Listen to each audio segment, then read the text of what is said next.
Good morning, everyone. In this video, I will discuss to you about the measures of relative position.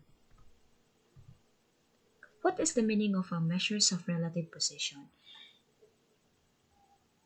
It is the conversions of values, usually standardized test scores, to show where a given value stands in relation to other values of the same grouping. Okay, so one of the examples of a relative position is the z-score. So when we say z-score, it describes the position of a row score in terms of its distance from the mean when measured in standard deviation units. So the z-score is positive if the value lies above the mean and negative if it lies below the mean. And if the mean is if the z-score is 0, it is actually in the on the mean itself.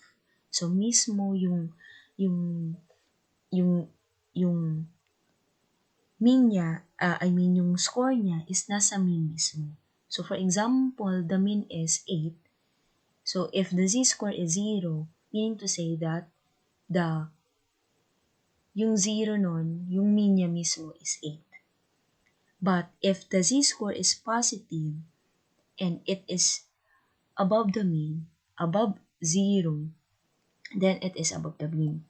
And if it is below 0, then it lies below the mean.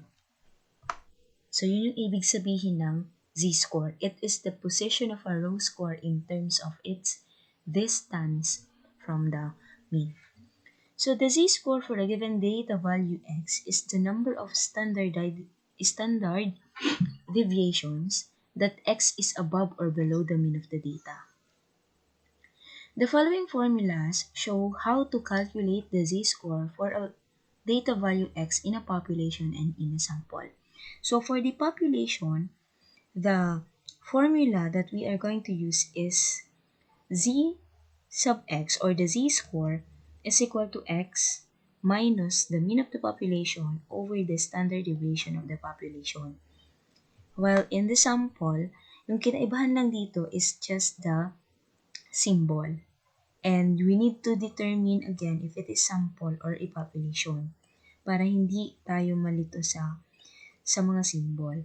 So for the sample, the z-score is equal to x minus mean of the sample over the standard deviation of the sample.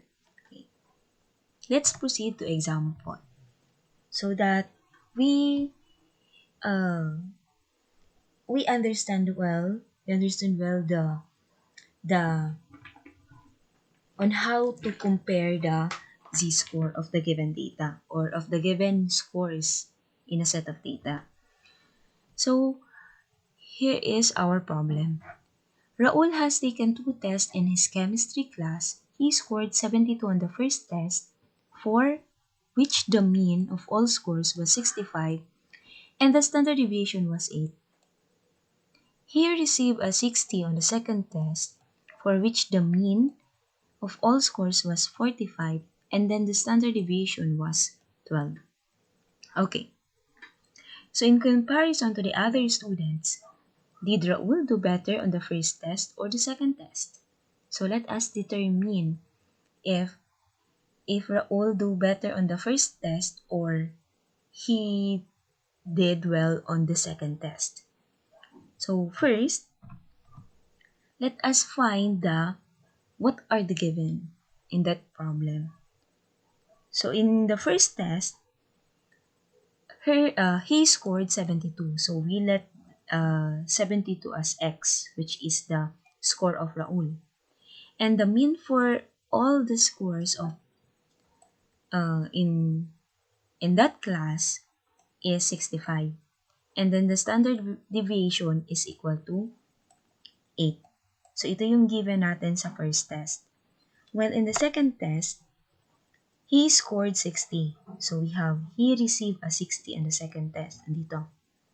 For which the mean is equal to 45. And then the standard deviation is equal to 12. Okay, so let us find first the z-score for the first test, and after that, the second test naman yung hahanapin natin yung z-score niya. So for the first test, we use the formula z sub x, or the z-score, is equal to x minus mean of the sample all over the standard deviation of the sample. Okay, so let us now substitute the given to the formula. So we have x as 72, and then 65 as the mean, x bar, and then we have the standard deviation, we have 8, and simplify. 72 minus 65, we have 72 minus 65, this is actually 6. So we have rather this is actually 7. 7 over 8.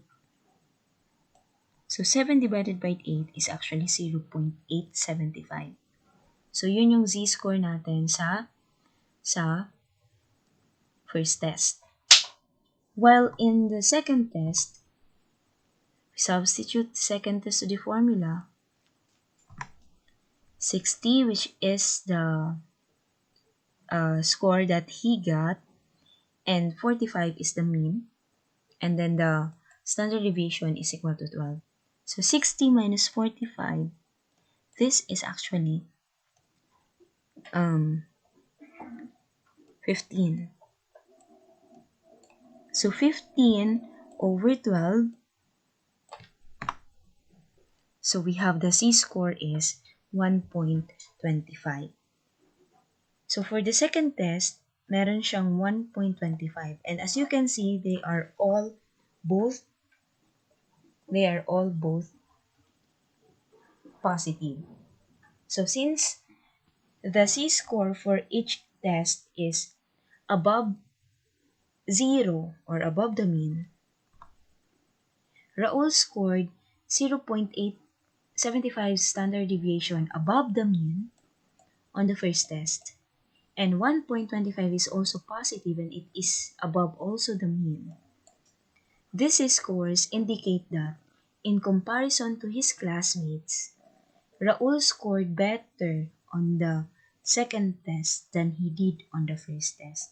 So, mas mataas yung z-score, mas malayo siya sa mean, mas better yung result. Mas better, yung score niya is mas better. So, meaning, if the z-score is positive and it is above the mean, the score is better. And if it is, kapag below the mean siya, yung score niya is masyadong mababa. Okay. Understood? Okay. So let us now answer the Check Your Progress 9. So we have here the problem. Cheryl has 2 quizzes in her history class. She scored 15 on the first quiz, for which the mean was 12 and the standard deviation was 2.4. So ito yung first given natin from this point. Her score on the second quiz, for which the mean of all score was 11 and the standard deviation was 2.4, was 14. So yung 14 niya, 14 yung score, we have the mean was 11 and then the standard deviation was 2.0. In comparison to her classmate, did Cheryl do better on the first quiz or the second quiz? So same problem but different given yung example natin. You may now answer Check Your Progress 9. Okay, so let's proceed to example 10. So, our problem, a consumer group tested a sample of 100 light bulbs. It found that the mean life expectancy of the bulbs was 842 hours, with a standard deviation of 90. One particular light bulb from the Durabright company had a z-score of 1.2. What was the lifespan of this light bulb? Okay, so let us first find the given. Ano ba yung hinahanap? First, we have the mean because it found that the mean life, so automatic mean na yung 842 na to. So we let this as x bar. With a standard deviation of 90, so we have here the standard deviation of 90. And, ano pa yung given? We have the z-score of 1.2. So as you can see, the given are the mean, standard deviation, and then the z-score. Using the formula, we have the z-score is equal to x minus mean over the standard deviation. Substitute that to the formula. Since the given here is z-score, we have 1.2. And yung hinahanap is the value of x or yung number. Or kung doon sa score natin, we have the score. And the given mean is 842. And we have the standard deviation of 90. So we have the standard deviation of 90. And how did we get 108? So we just multiply 90 times 1.2. So 90 times 1.2, it is equal to 108. Then equals to x minus 42. You just copy the numerator here. Cross multiply. Then we transpose negative 842 to the other side. So we have 108 plus 842. So if we transpose this negative 842, it become positive. So we just add 108 plus 842, it is equal to 950. Then yung natira dito is we have x. So therefore, the lifespan of the light bulb is 950.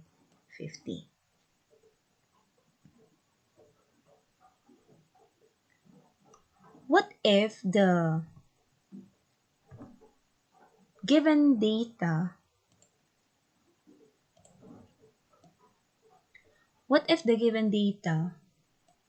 the missing is the standard deviation? So if the standard deviation is missing, same process, using the formula, substitute all the given. So since meron na tayong x dito which is 950, we substitute 952 x, and then our mean is 842, and then the z-score is 1.2. So ito yung hinahanap natin which is the standard deviation. Dapat it maging equal siya sa 90. Then cross multiply 1.2 times s. So this is 1.2s. And 950 minus 842, we have 108. And next, divide both sides by 1.2 over 1.2, then 108 divided by 1.2. After that, we cancel this one. So we have s is equal to 90. So using our calculator, 108 divided by 1.2, it is equivalent to 90. Therefore, the standard deviation is equal to 90.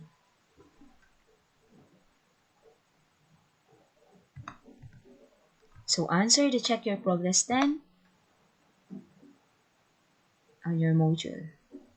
So in this point, what is the standard deviation for this set of test score? So given here are your score x, and then the mean, we have x bar, and then the z-score, we have z sub x.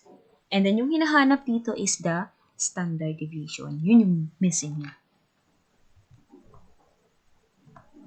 So let us proceed to percentiles. Fifth percentile, a value x is called the pth percentile of a data set provided that p% are less than x.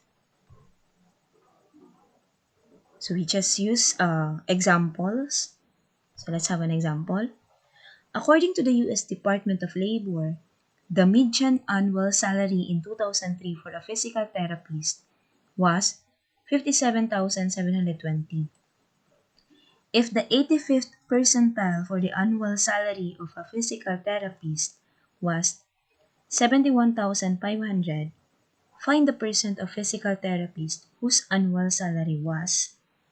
Okay, so we have A is equal to more than 57,720, less than 71,500, between 57,720 and then 71,500.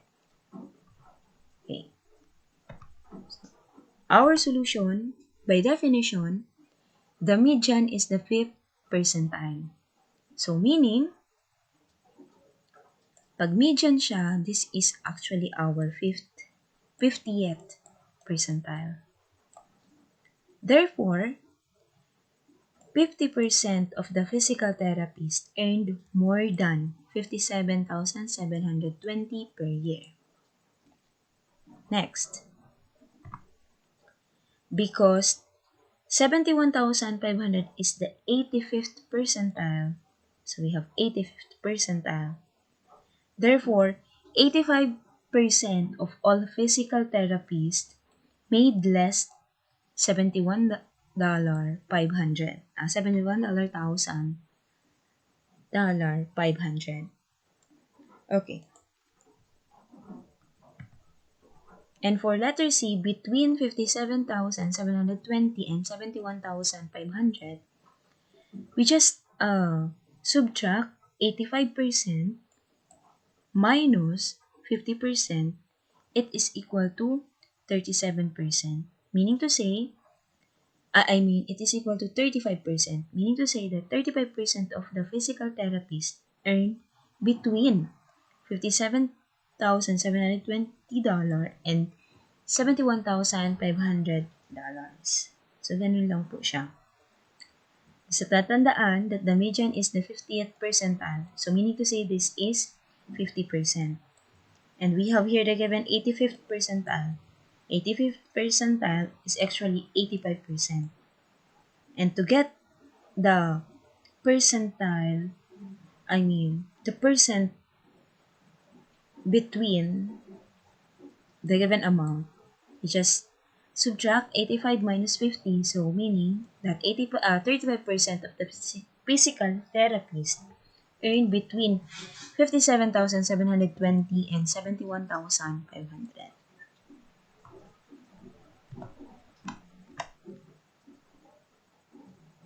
So answer, check your progress 11.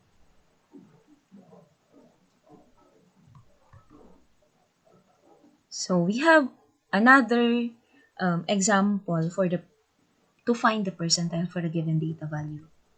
So given a set of data and a data value x, percentile of score x is equal to number of data value less than x over total number of data values times 100. So ito yung formula na gagamitin natin.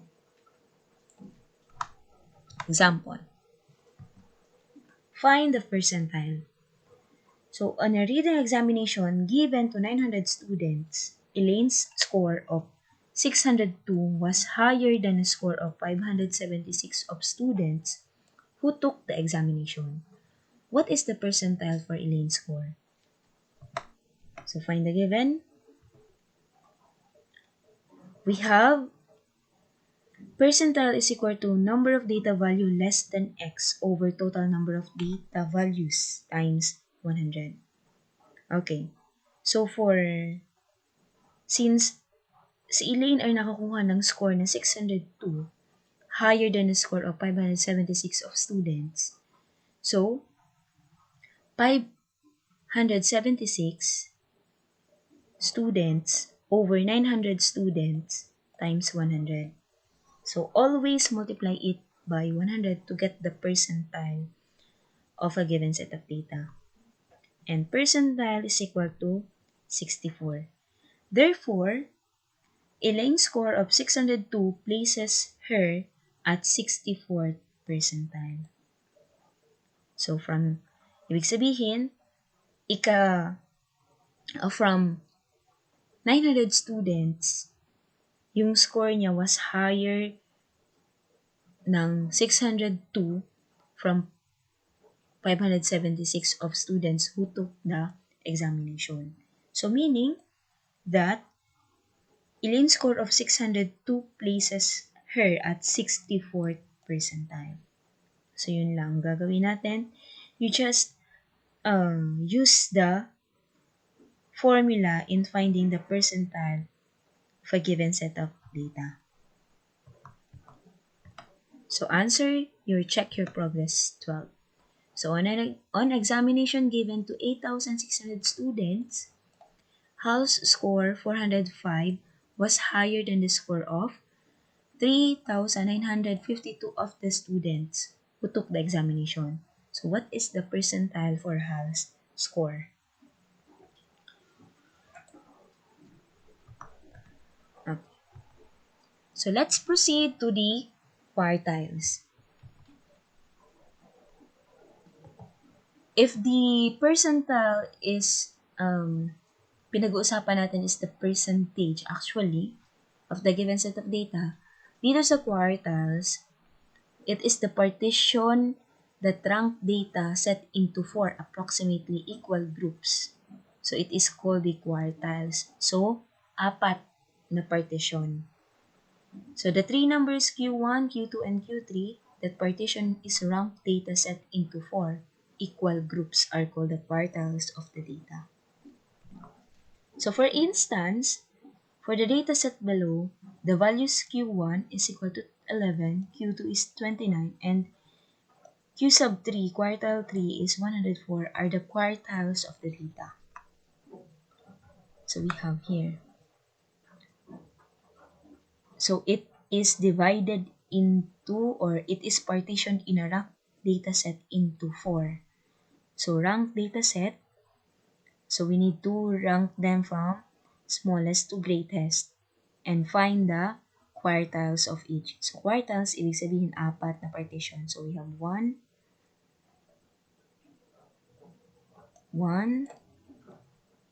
2, 3. So we have 4 partitions. 1, 2, 3, 4. So kaya ganun siya. So for quartile 1, we have 11. Quartile 2 is 29 and quartile 3 is 104. So we need to get the median of this data. So actually quartile 2 is the median. And we have dito sa left ni quartile 2, meron tayong 1, 2, 3, 4, 5, 6, 7, 8, 9. Meron tayong 9 na data. So to get the quartile 1, it is below, it is on the left side of the quartile 2. We need to get the median from this side. So yung median ng side na to is 11. So therefore, ito yung ating quartile 1. Why 11? Because when you count that, this is 9. So sa gitna noon na number is 11. So 1, 2, 3, 4. 1, 2, 3, 4. So napapagitna si 11. Therefore, this is our quartile 1. And for in the right of quartile 2, 1, 2, 3, 4, 5, 6, 7, 8, 9. Also, meron din ditong 9 values. So if you get the median for these 9 values, we get 104 as our quartile 3. So 1, 2, 3, 4, 1, 2, 3, 4. So meaning, si 104 talaga is yung nasa gitna natin.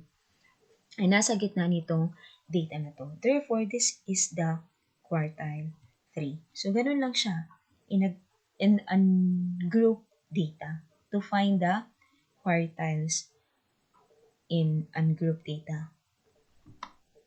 So quartile 1 is called the first quartile. The quartile 2 is called the second quartile, or it is also the median of the data. And then the quartile 3 is called the third quartile.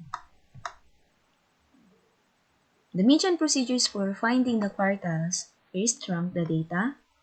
Second, find the median of the data. This is the second quartile. The first quartile Q1 is the median of the data value less than quartile 2. So, ito yung sinasabi ko sa inyo kanina, less than, sa left side ni quartile 2. And then the third quartile is the median of the data values greater than quartile 2. So, this is our steps in finding the quartiles of a given set of data. So, use medians to find the quartiles of a data set. The following table lists the calories for 100 milliliters of 25 popular sodas. Find the quartiles for the data. So, ito yung data natin. We have the calories per 100 milliliters of selected soda. So, ito yung given set of data. So, first, rank the data as shown in the following table. So, we have 26, 32, 36, 36, 37, 39, and so on. So, we have 25. There are 25 data values. Then, step 2, the median of these 25 data values has a rank of 13. Why? From 13, ito yung gitna ng 25 data values. We have 1, 2, 3, 4, 5, 7, 8, 9, 10, 11, 12. So, meron siyang 12 dito sa left side niya. And 1, 2, 3, 4, 5, 6, 7, 8, 9, 10, 11, 12. So, meron din ditong 12 values sa right side niya. Meaning that 13 is the median of this data. Thus, ito na rin yung quartile 2 natin. So, the second quartile is the median of the data. So, quartile 2 is equal to 43. So, first, you need to rank them and find the median of the given data values. And for step 3, there are 12 data values. So, ito yung quartile 2 natin. This is our quartile 2. And 12 data values greater than the median. So, the first quartile is the median of the data values less than the median. So, meaning, hahanapin naman natin yung median ng values na nasa left side ni Q2. So, since there are 12 data values, if we get the middle for this, since it is even, therefore, yung middle niya is from 6 and 7. So, dalawa. Therefore, quartile 1 is the mean of the data values with ranks of 6 and 7. So, to get the median for that, we need to add them and divide it by 2. So, 39 plus 39 all over 2, it is equivalent to 39. Meaning that quartile 1 is 39 between them. 39. Okay. So, the third quartile is the median of the data values greater than the median. So, yung third quartile naman natin is from right of quartile 2.